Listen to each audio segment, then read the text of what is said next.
নমস্কার বন্ধুরা, welcome to my channel. Buddha পূর্ণিমার দিন দুটো ঘট পুজো হচ্ছে, সেটা কি কি সেই ভিডিওই আজ আমি তোমাদের সাথে শেয়ার করছি।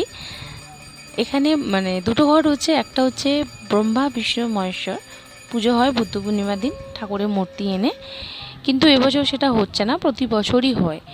এবছর আমার ভাইয়ের হাত ভেঙে যাওয়ার কারণে অনেক রকমের তো নিয়ম থাকে, সেইগুলো পালন করা সম্ভব নয় একা দ্বারা, তাই ঘর তুলেই পুজো হচ্ছে। আর একটা যে ঘট, সেটা হলো সত্যনারায়ণের। নতুন ঘর হলে তো অবশ্যই সত্যনারায়ণ দিয়ে ঘর গৃহপ্রবেশ হয় না,